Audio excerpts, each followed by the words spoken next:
कहीं भी इतिहासकार कोई भी आज तक ये सिद्ध नहीं कर पाया कि राम का वहाँ कभी जन्म हुआ। ये बात मैं चैलेंज से अब भी कह रहा हूँ। ये लोग इस देश में हिंदू गणराज्य स्थापित करना चाहते हैं। प्रधानमंत्री जी या तुम्हारे जो नुमाइंदे हैं, तुम्हारे बाप की जमींदारी नहीं है। तुम्हारे बाप ने तुमको कोई यानी ये वसीयत में या रजिस्ट्री नहीं किया तुम्हारे नाम से कि तुम जिंदगी भर बैठे रहोगे।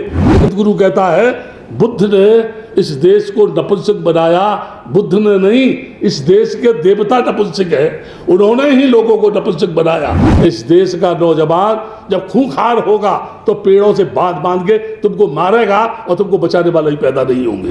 जब वो 60 वर्ष की कांग्रेस सड़क पे आ सकती है तो तुम तो क्या, तुम्हारे बाप को भी सड़क पे आना पड़ेगा। ये मेरी भविष्यवाणी है, वक्त का इंतजार करो।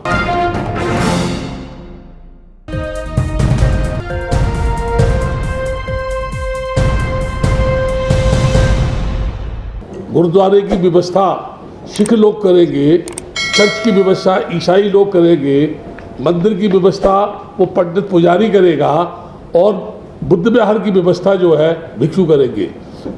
देश की आज़ादी के 60 वर्ष के बाद भी बुद्ध गया के महाबोधि विहार का प्रबंधन बौद्धों के हाथ में नहीं है। क्या कहते हैं वो? भगवान बुद्ध जो थे विष्णु के 10वें अवतार थे, यानी उनका अवतार हर जगह फिट है। वो जो कहेंगे वही सही है। मैं एक बात बहुत स्पष्ट करना चाहता हूँ, मैं 20 साल से ये कहता रहा हूँ, साकेत बौद्धों का स्थल है। मृणाल माता जो प्रसेनजीत की पत्नी थी वही की थी। महायान का प्रसिद्ध कवि अश्वघोष वही का रहने वाला था।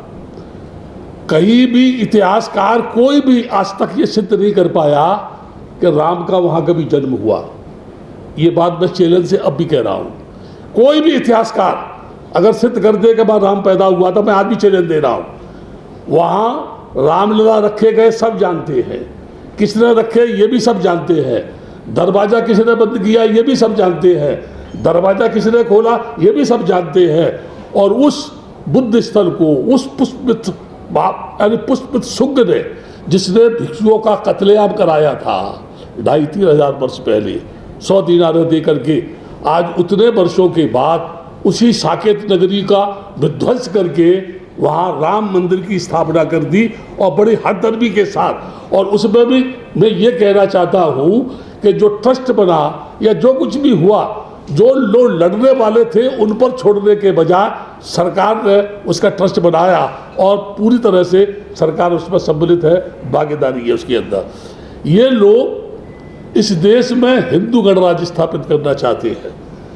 इसकी बात कहने से पहले मैं 2 बात स्पष्ट कर दूं मैं आपके सामने।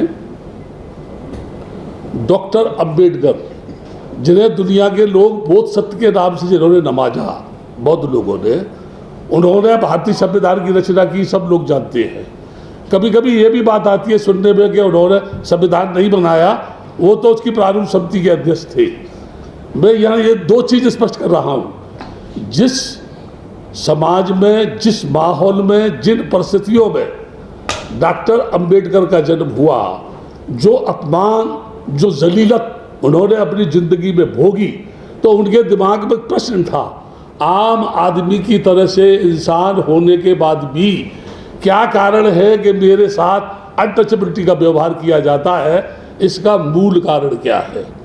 और उस मूल कारण का पता लगाने के लिए जब उन्होंने अध्ययन किया तो पाया आतंकवाद, भाग्यवाद, ईश्वरवाद, ये 3 बाद ऐसे हैं जिन्होंने इस देश को पतन के रास्ते पर खड़ा कर दिया है।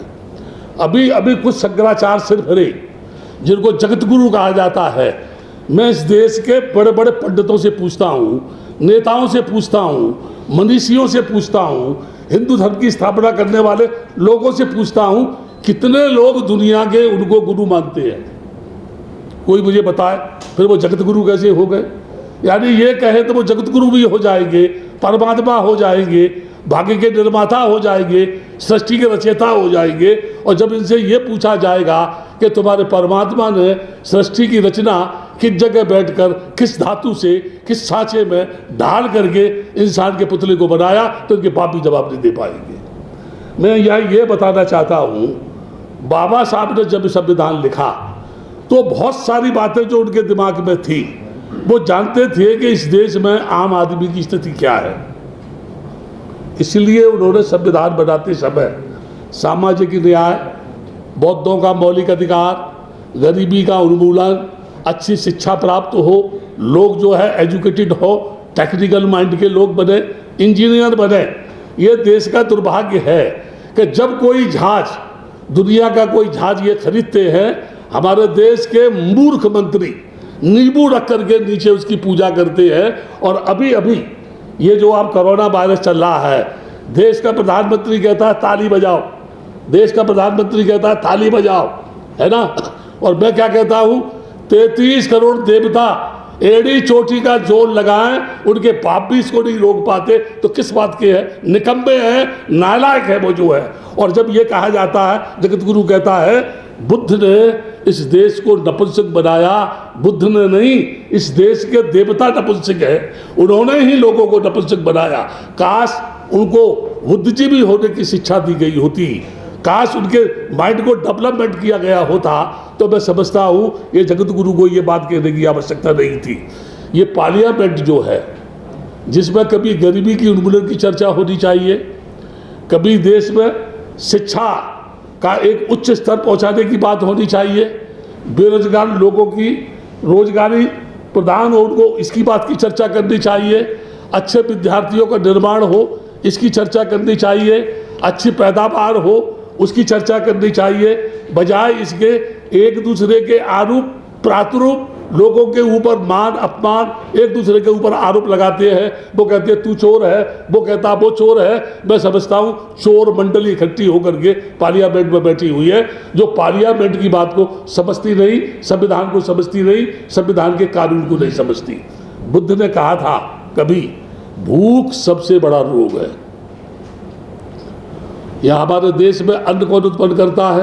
किसान। किसान एक जाति का तो नहीं है, सभी जाति के लोग अमूमन तौर पर किसान है, जो खेती का काम करते हैं। आज किसान अपनी मांग को लेकर के बैठा है।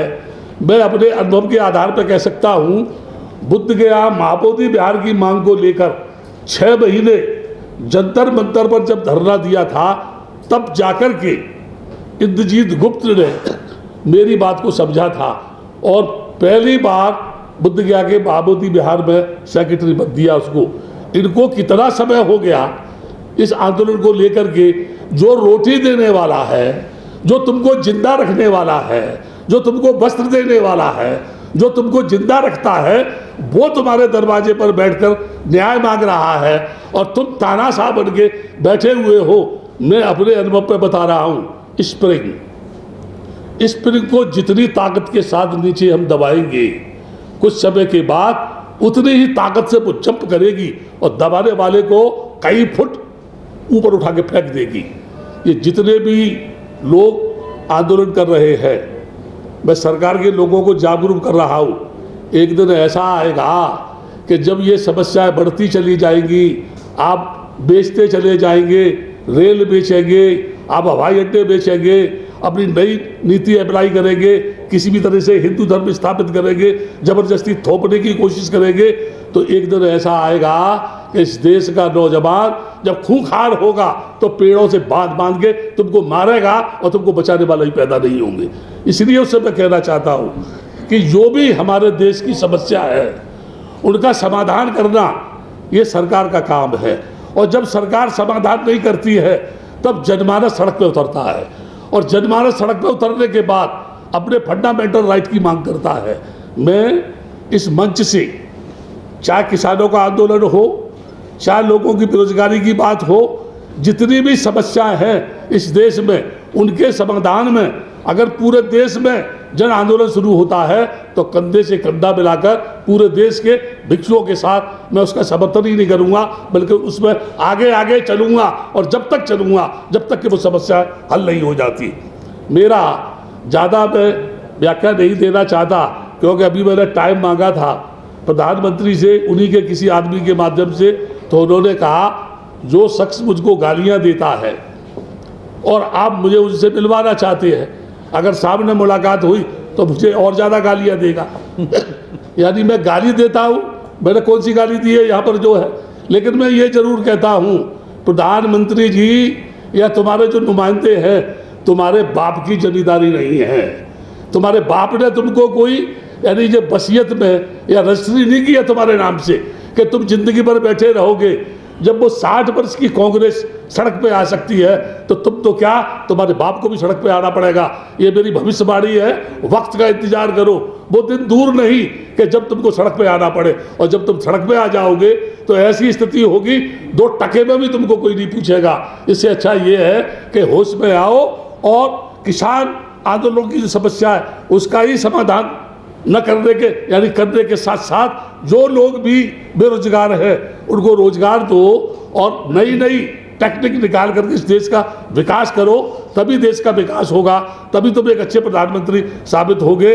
नहीं तो आने वाला इतिहास तुम्हें माफ़ नहीं करेगा और तानाशाह की दृष्टि से तुम्हें बदनाम करेगा। इतना ही कहकर आप सबको धन्यवाद देके मैं आपको आशीर्वाद प्रदान करता हूँ और इसके साथ साथ ये घोषणा करता हूँ कि इससे पहले भी इस तरह का आंदोलन मैं पूना से लेकर के सोलापुर और सोलापुर से पूना, पूना से बॉम्बे तक कर चुका हूँ। और इस संबंध में मेरी ये राजरत्न अंबेडकर जी से पहले बात हुई है और आज भी मैं कह रहा हूँ यहाँ पर कि इस कदम को लेकर आप आगे चलो। सारे देश का बौद्ध भिक्षु आपके साथ है और आपके साथ बौद्ध भिक्षु ही नहीं, कोई भी माइनॉरिटी का आदमी जो जुल्म और अत्याचार का शिकार हो रहा है वो हम सब मिलके आपके साथ है। इसको लेके आगे चलो। सभी अहम खबरों के लिए न्यूज़ MX को सब्सक्राइब करें, साथ ही बेल आइकॉन को जरूर दबाएं। लाइक, शेयर, कमेंट करना ना भूलें।